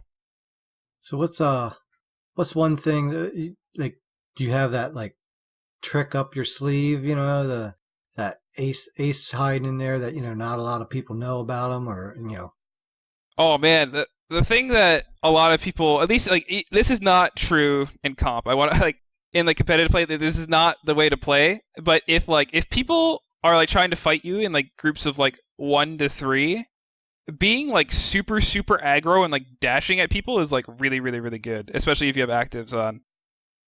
Because the dash does like a huge amount of damage. So if like you're like you were saying, like you can put your gas down and then 2 it, but you can also put your gas down and 3 into it, and it stuns them, and it sets you up for a bomb into a 2.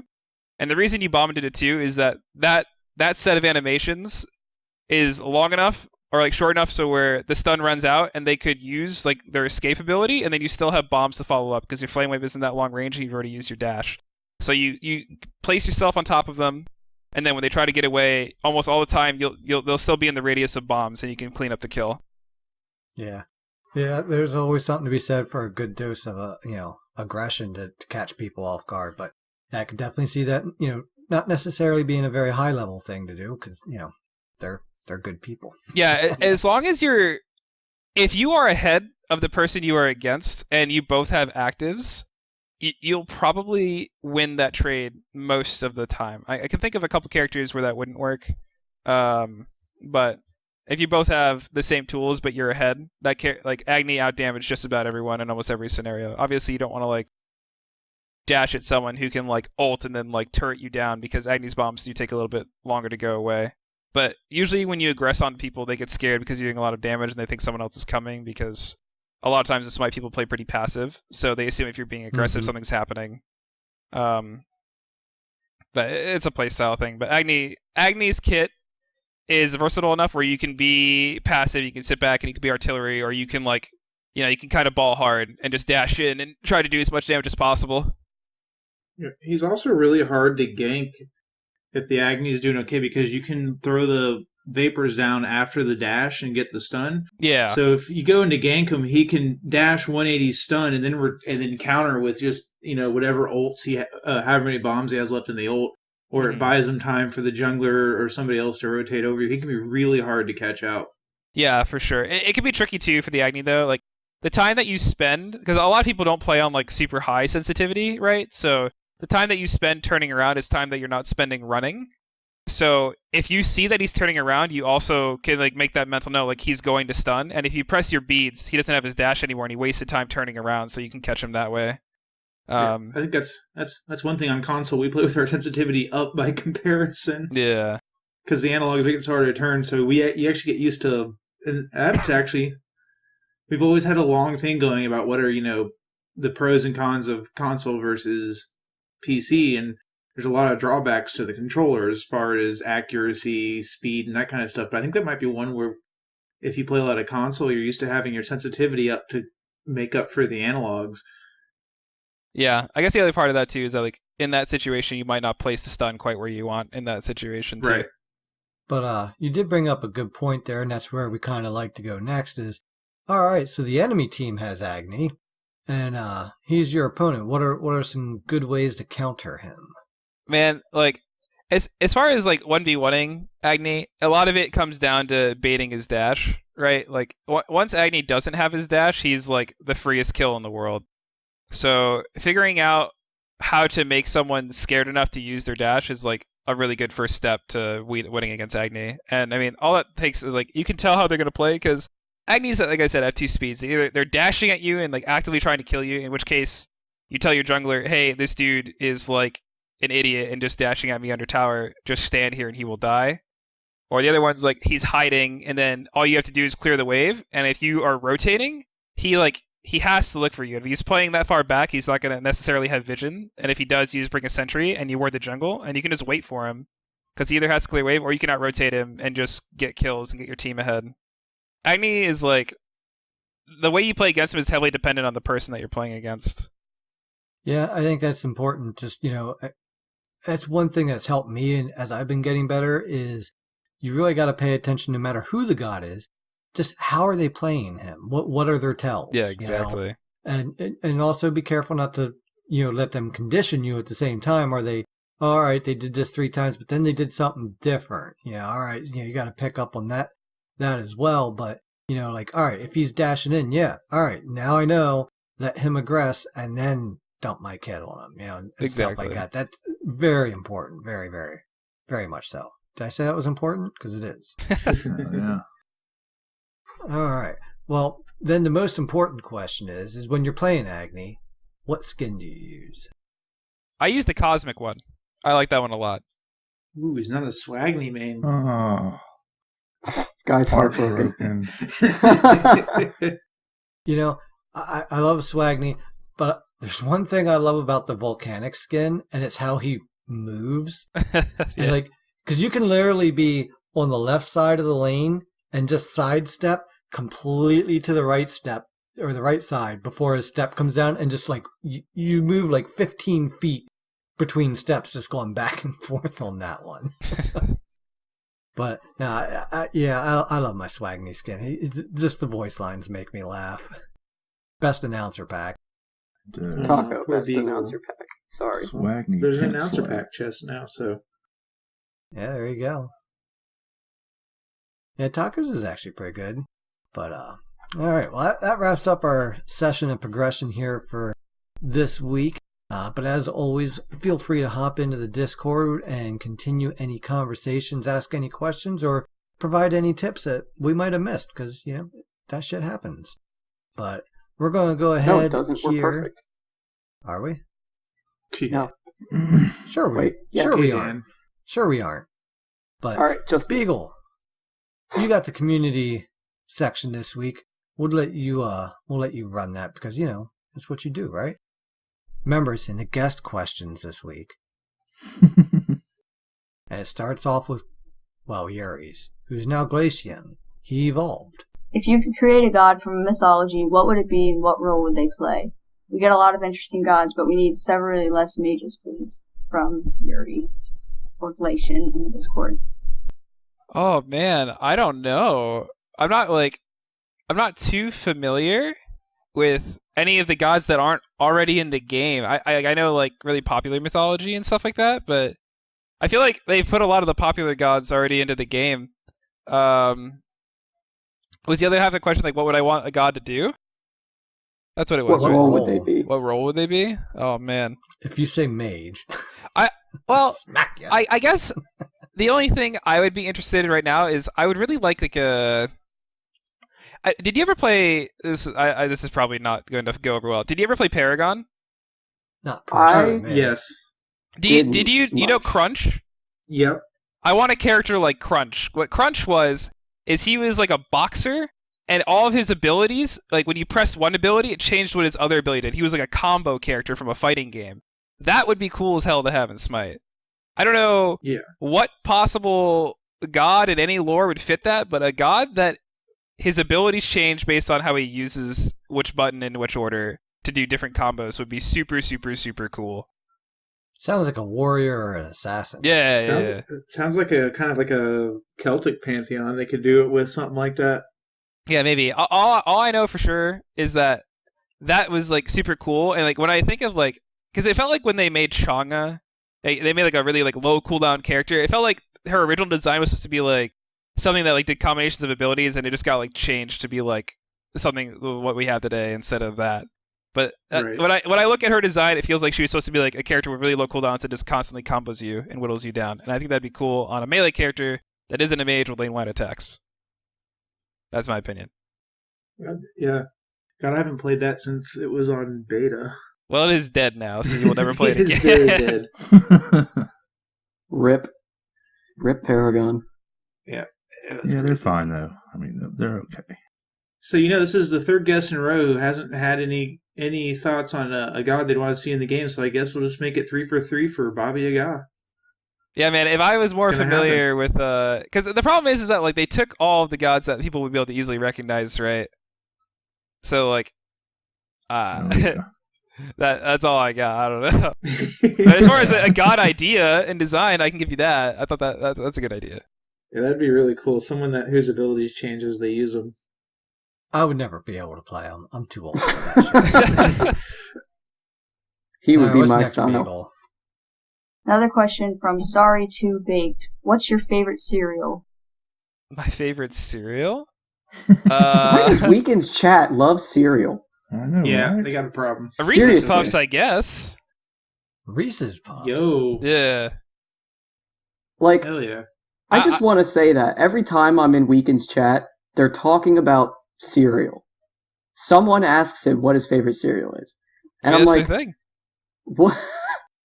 All right. I just saw it because it was like, it said, like, #1 Week Daddy fan. And I'm like, why is Weekend's chat so obsessed with cereal? Maybe it's because he keeps changing it because he gets sick of one and then he dives into another. For Yeah, I a guess. couple Every days. week it's a different answer. Yeah. There you go. All right, continue. I just had to put my input there. Beatles Boy 67. Why won't Sino learn new gods? Why won't Sino learn new gods? 'Cause he keeps getting nausea. God. Because they keep leaving nausea open. I mean, Well, it's funny because like he plays a lot of stuff, but then like SPL Day comes and then it's like, okay, I guess they're gonna let us, play whatever we want.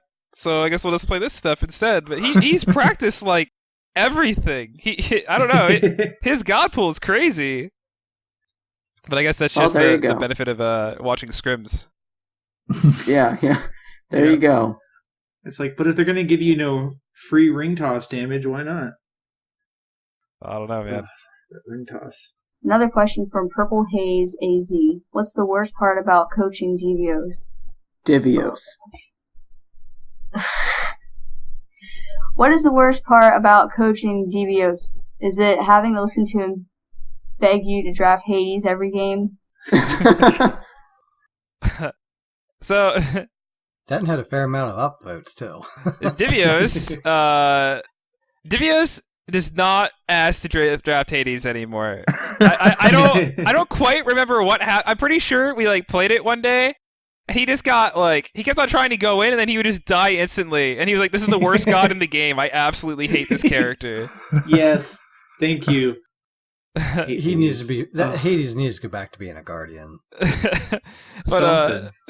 I guess like the hardest thing about coaching Divios is like, I guess like what I said earlier, like when a player that's really quite good makes a mistake, they're not always going to admit that they made the mistake right away. But Divios is usually particularly passionate about how much of a not mistake he made when it happened. So he's like me. And he will particularly discuss the not mistake at length for 20 to 30 minutes during the game. During the game. So I guess that's the hard part, is getting him to talk about what is happening rather than what has already happened. But I'm telling you, I was in the right position. No, you weren't. As Taco's announcer pack would say, I wasn't out of position. I was a mobile ward for the team. Exactly. Another question from Mystic Penguin. Why do teams give Sino Nija every game, and will that change at DreamHack? It's like a hard question to answer, because I think it was last split. There was some split where Naja was absolutely ridiculous, right? Naja after his passive change or whatever. Yeah. Right after it. Yeah. Naja no longer absolutely ridiculous. So like, I don't know. It feels bad to ban that character, I guess. Like, you don't want to ban a character just because like you think you perceive that someone's like really good at it. You just want to be able to deal with it, because there's like a lot of other picks right in the game that are like, wow, this person doesn't even have to be good at this character for that to be a problem, right? Like, yeah, like Mercury now with Golden Blade. Right. So like it's like an uncomfortable character to take out of the game, I think, is the reason that it's there. That makes sense. All right, next up. Ultimate X13. Which team do you think is your biggest threat of teams in placements? In placements, so that'd be the qualifiers, right? Yeah. I don't know who I would consider the biggest threat, but I do think if I had to say who we're going to play against out of placements, I think it would be Obey, especially now that Prime's going to the Gauntlet. Mm-hmm. I don't think one team over the other is particularly like, oh god, we have to play them, because at the end of the day, you're at Worlds and you have to beat every team that you play against to win Worlds, right? So I don't think we're particularly worried about one team over the other or anything like that. Yeah, I feel like if you're worried about playing a team, you've basically already lost. Right. You need to have that confidence level, like, nah, we can beat them, Exactly. Another question from Viral Cyclops. If you had to be stranded on an island with just a coconut tree and a small pond for fish and water, who would you decide to survive with? She's just in general, or is this like someone on my team? It's in general. It doesn't specify. No specify. Yeah. What was that? Boy, Sorry, we I didn't do Englished that. Well. We Englished that very well, so glad that you missed it. No specification. No specification. Oh man, if I was in such a dire living situation, I want Bear Grylls to come and carry me. I want. Yeah, that's what I'm saying. If you leave it open ended, Bear Grylls is my man. I want him to come down, and I want him to say, "You kick back and relax while I survive for us." And I'm like, "Yeah, that's fine. You do that." He can go fish. You made me a he can go computer deal out with of all sticks while you're at it. I exactly. He can do all the hard stuff, and I'll just hang out. Yeah, I'd be quite happy just to ditch the kids and survive with the wife. Oh, hell yeah. Oh. Question from I Dune Dane. Pretty sure I pronounced that right.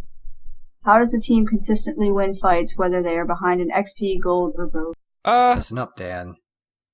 Our team's just really confident in how they play together as a group. Sometimes, stuff happens in the early game, and you're like, it's really hard to get your whole team to together in the same spot because you're always getting out rotated or whatever. But we're confident that if we can get grouped up, that we can beat any team pretty much regardless of a deficit, because we're really good at target selection and doing the right things in the team fight, in my opinion. I think that is one part of our game that we are pretty unrivaled in right now.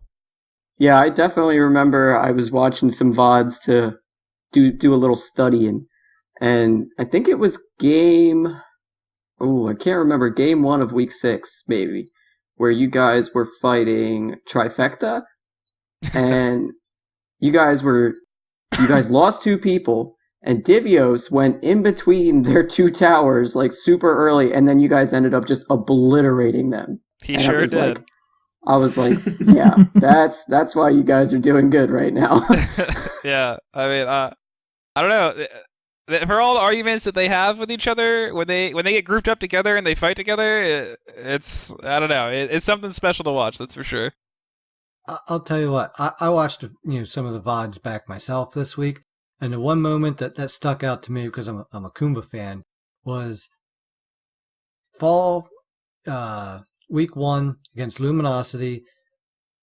Aurora defending the fire giant by himself against 3 people taking it down with that perfectly timed triangulated yawn for, and then they're all just sitting there for like almost max duration except for whoever the fire giant happened to hit. It was just like, but it was just perfect and, didn't win the day in the end, but, it was just that for that moment was awesome. Yeah. I don't know. I have a lot of players on the team that were like, they make plays and you're like, oh wow, that's like pretty lucky, but it's not like actually luck, like they're actually like doing all that stuff on purpose, and it's kind of mind blowing sometimes. Doing them. Yeah. See, Dan, that's the difference. They do it on purpose. Yeah, exactly. Hey, whoa. I do most of my good plays on purpose. No. The bad ones are the ones on accident. Uh-huh. I've had some pretty good plays that weren't on purpose. Sometimes that they're the one best sold ones. accidentally. A couple weeks back, I was trying to get out of a sticky situation because this Alposh was coming around, but he actually turned and was fighting people in the back side of the tower, and I was on the front side, but I thought he was coming for me, so I went to hit my 3 and accidentally hit my triangle and dropped my whole ult on top of him and killed him. I'm just like, what? Oh, okay. That works. Back to the tower. Kumba ults. You just come dashing into some bad situation, hit 4, knock the problem in the air. It's like, all right, team, we're leaving. And you're just like, I can just imagine getting ulted in the air by a Kumba, and as you're looking down on the game, you just see the people you were trying to kill just walking away. Like, and we're out. All right. Well, a couple more questions here yet, Beeg. Question from Chriseo. Sorry if I didn't pronounce that right. What was the feelings on the team after spring compared to summer compared to fall? Oh, I don't know how familiar you guys are with what happened in the spring, but we did not have the best spring split ever. We went like 1-9, I think. Mhm. We took a game in every set, I think, except versus E United, and then there was one set versus LG where we didn't take a game. Yeah, I mean, not much to say about that. No one felt very good, I can tell you that. I don't know. It was like just looking at the situation. It was hard because like here I was again. I was coaching a team with like a bunch of people that had been at Worlds, and then they were in last place by a lot, and I was like, I don't know how this keeps happening to me. It must be my fault. And then I don't know.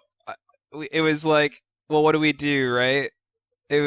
Our options were like find new people for a bunch of different roles or something, or try and make it work. And then it was like, okay, well, what do we need to do to make it work? And in my head, I was like, oh, I guess we need like a situation where they're all together, because there's just like a clear like a rift in the understanding of how people want to play the game and what they want to do. And so when you create a situation where everyone's around each other and constantly talking to each other about the game, there's going to be mutual understanding. So that's what we did. Summer felt super, super, super bad because we were one game away from making LAN, and we missed it. And I remember I felt really guilty because I went to a wedding during our last two, like I had to go to Long Island for a wedding, and I was gone for like the last 2 sets, and we ended up losing those. And that felt super, super bad. But we saw that like we were good enough to be in like the discussion for top 3, even though the casters like constantly kept saying that we weren't going into the fall. It was always like, I don't know about Splyce, and then we had a good fall split, and it was like, I don't know. I think when we beat E United in the second half of the split, that was when everyone was like, oh hell yeah, like we're gonna do this. And then we had a little gas. Yeah, I don't know. The worst part was the day that we were playing Space Station, right? That was like our do or die set. Divios' internet went out, like a little bit before the set had to start, so he had to like drive to someone's house with his whole setup, and like it was awful. That was by far the most nerve-wracking day Because they were like, oh, well, Cabom, I guess you're going to have to play the solo lane. And I was like, oh, God, no. Oh, no. Anything but solo lane, dude, for real. Dude, just grab chalk and throw axes. But, yeah, I mean, it worked out. But everyone was super on edge for that first game of that set. Because, we had thought up until like 3 minutes before the game started that Divios wasn't going to be there. And then he was there. That's nutty. Man. Yeah, that's pretty nutty. That was not good. I can only imagine the amount of fucks. Well, to compensate for that, the number of nerd screams when we beat SSG was out of this world. Right. Yeah. I mean, that's a huge turnaround. You guys went from being, last, pretty much last place to being second place, second seed. I mean, that's huge. Yeah. It was a good turnaround for sure. You hear that, Yuki? We have to move in together for a while to get good. Oh, shit. I told you. You just gotta get your ass down here. That's the secret sauce, dude. No, Yuki, I don't want any of your secret sauce. I mean, it's just homemade pesto. I don't know what you're freaked out about. All right, one last question here. Beagle girl. Last question from Matagross or Matagross, whichever it is, sorry. Do you think Dimmy coaching SSG is going to change anything? So, I don't know enough about the players on Space Station as people to know, like I said, coachability and stuff. They have a lot of people on that team who have been successful in the past. So it depends on if their egos allow them to listen to their coach and take their advice to heart and learn from him. I also don't know how up-to-date Dimmy is on everything that's been going on in the game. Season 5 is very different from when he was a world champion in Season 2 and Season 3. Mm-hmm. So it depends on if he's kept up with what's going on in the game, if his information and, ability to coach is relevant towards what's happening right now and how receptive SSG is to it. I don't think 2 weeks with Dimmy is the big switch that's going to make SSG successful, if I'm being honest. I don't know what is going on with SSG that losing Baskin obviously is super huge. But Ven is, a good mid laner in his own right. He won MVP last year, but it seems to just be that mid laners win MVP at Worlds or ADCs playing mages, right? It's not. That's just what happens. So I would say if SSG is willing to learn and they aren't frustrated with what's happened in Fall Split, if they sort of leave it at the door, then they probably have an opportunity to turn it around, but I would not bet on it personally. I feel like that would be really hard, switching coaches for 2 weeks and then being like, okay, we're at placements for Worlds. Actually. They were coachless. Mm-hmm. Oh, wow.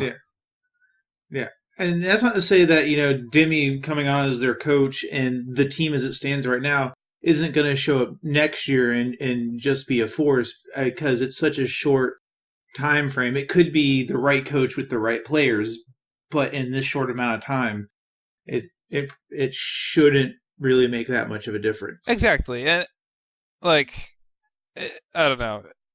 He might have some magical powers. We'll see. Historically, SSG, I feel, has been very good. That group of players has been very talented in the past, but they're very good at taking what people are doing and just doing it better.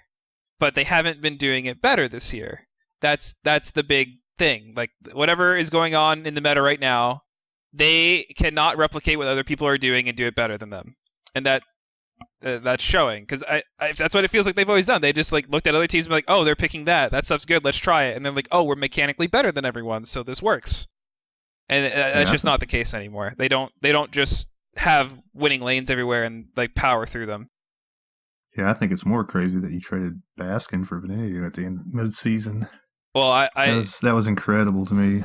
I don't know how that all went down, but I mean, if I was a betting man, SSG did not say, "Oh, we should part with Baskin for sure," unless there was something internal that resulted in that decision, which is possible. But what Baskin? I mean, I don't know. It's hard because Baskin's obviously super talented, but he also, I mean, all due respect to Baskin, he could beat me in any game of Smite he ever plays, but he hasn't won anything, right? Like, he's super sick, obviously, and he's been in the running for best player in the world, but he hasn't won anything, I don't think. Yeah, he's unproven still. That's the worst part, right? He's not unproven. It doesn't matter that he's proven. Like, I don't know. It's a really weird thing for him, I think, where like he's like super sick, but he's never either had the team or he just hasn't fit with the team. So it's kind of like what? Who was it? Dan Marino, really great quarterback, never won a Super Bowl. You know. Yeah. All right, I got one more question for you, man. After you guys win Worlds, you coming back on? Sure. Wow, you stole my fucking question. Sure, I can get into that. I'm down. Hell yeah. I'll go win Worlds and come back. Seriously, that's fine with sitting me. here thinking I'm going to ask that question. I am so down with that whole entire process. Yeah. The process of winning Worlds and then coming back. We can do that for sure. High five. Yeah. Bring the MVP along with you too, and we'll have some chit chat and I'm down. Have some fun. I'm down. Yeah, that'd be super sick. Can't wait to see you guys once you win, you know? That's right. Can't wait to see you back. I can't wait to see me when I win either. That sounds good. Well, make sure you have a mirror so you can really see yourself. Look myself in the eyes. Make sure it's real. Yeah. Yep. High five. I know it's really emotional for me, honestly, when I see, whenever I watch a VOD and I see that opening where they show like all the people winning and all the emotion that they get like immediately after winning and adapting, like crazy. Screaming his lungs out. Yeah. I could just see, I mean, my family's an emotional bunch. I mean, Beagle already told you how she turned into the Incredible Hulk after that victory earlier this week, you know. We would definitely put on a show with a victory there, that's for sure. I mean, Aurora hates it when you talk about like, oh, what you're gonna do when you win or whatever. But man, I want to see if we do win. I want to see how Aurora pops off because I don't know if you guys remember season 3, but when they won Super Regionals on Eager and he tackled Zap to the floor. Yes. I'm down. Let's see that episode 2. Yeah, I don't like pre-planning, reactions, but I definitely have reactions. Yeah, we'll leave it at that. All right, so let's go ahead and wrap things up here. So, I mean, I heard you say that you stream. I heard guys say you're on Twitter and all that stuff. Wait, am I forgetting something? That's true. What, Beagle? What? What? Oh my god. Beagle did it too! I'm not alone! I win! Oh no. Well, I'll have fun editing tomorrow. So. Oh my goodness. Yay me. How long has it been paused? What time was it paused at? Tell me. Audio position. Yes! Oh my god, that's terrible. That works for me, know what it is? baby. You know what it is? You pulled your mic out and plugged it back in. Yep. So, hey. What a dingus. I win. I'm not the only one it's happened to now. At least we learned now that next time you would have to do something like that, you gotta hit record again. It's not too bad. We can go edit back in the questions. You just got to record her questioning. Yep. Yeah, Beagle, seriously, that's all you gotta do is after we're done here, just record yourself asking the questions again. But anyway, Cabom. I was gonna say, how can people, find you out there on the old interwebs? All right, so I have my Twitter, which everyone makes fun of me, but it's Cabom91. Yeah, that's the year I was born. You're cool. You're such a baby. You're cool for realizing I was born in 91. So sick. And then my Twitch is twitch.tv/Caboms. So it's CABOMS. Follow me. Follow me. That's all I gotta say. Really, I'd appreciate that. Other than that, yeah, I'm around. Hit me up. I don't know. That's all I got. I'll be dropping by your streams. Don't worry. Hell yeah. That's what I like to hear. Dirt Naps Lurker. Oh, I don't lurk, man. I'm a chatty Cathy. That's right. That's oh so true. Yeah, I'm the lurker. I'm always in Smitten's chat because she was on Weekend's chat. Everybody's. I'm always asking other people too. Hey, you want to come on the podcast? Like He stalks everybody. Well, Dan, while you're chatting away, why don't you chat people up how to get a hold of you? Okay. I mean, I guess I could. You can get a hold of me on the official Split Push podcast at Split Push Podcast with no A because the name was too long. I'm sorry. Find me on PSN at DirtXNapXDan and on PC at DirtNapDan with no other characters. I'm just sitting here like, why didn't I let Guy ask the questions this week? Because this is funnier. I feel like I just won Worlds because I'm not the only one it's paused on now. Hey,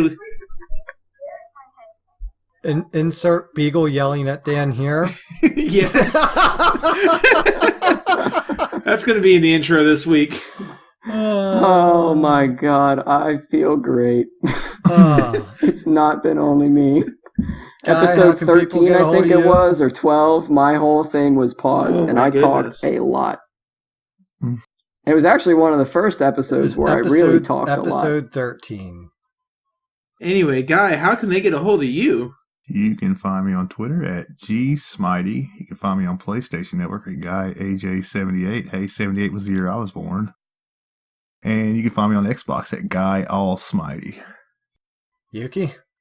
Well, you can find me at YukiGaming22 on the Twitterverse, and you can find me on PlayStation Network at Ryukotse_Yuki.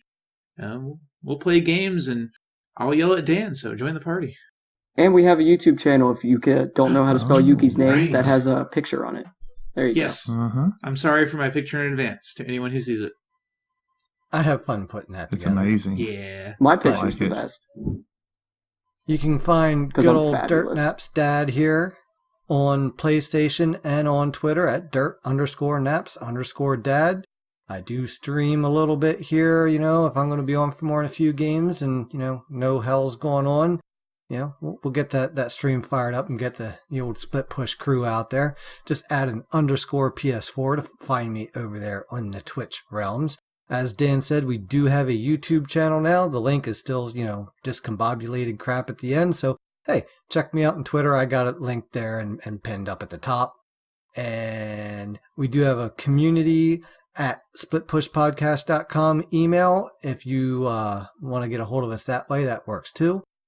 Keep an eye out to our Twitters this week because we will be giving away some Artio skin codes. And for what's the name of the new one? The Fiend something or other? Fiend Fiend Hunter. Hunter. Fiend Hunter, that's it. Yes. So we got a couple of them that we'll be giving away here this week. Which that skin is freaking sick. I love Yeah, it. dude. It's great. Yeah, I've seen Dan using it. That's pretty cool. Oh, and if it's an Artio versus an Artio, don't dash at the Artio because they're just going to cripple you out of it, and then Dan kills you. Yeah, that other audio I thought wasn't. She wasn't Or using he- her brain hole. Where can you find Beagle at? Whimpering in the corner? You can find me on Twitter at Beagle_Girl27. I don't post too much on there, but I've been trying to. Or you can hit me up on PlayStation at Beagle_Girl2780. Send me a message, let me know you're from the podcast, so I know. Because she's probably still not recording. Are you She's recording got a full now? Hulk. Oh no, I don't know. She might have to tell the Incredible Hulk story. I'm gonna have to see that again. No, I think that's what You got she some work ended to right do, there. Beagle. Yeah, I think that's We'll see. in the middle of that, maybe. She'll Now you never know do it how I again. felt. I Insert talked that more whole yelling at us episode and here. laughed at my jokes and everything, and then they just weren't there. Mm, mm, mm, mm. All right. Well, hey, when it comes to Dirt Naps, you gotta take them before you give them, and remember to hit record. You said it backwards, dyslexia. I'm sorry, I'm just still laughing at Beagle He's here. doing his best. You know what I mean. And when all else fails, Split push and hit Split record. push. Push.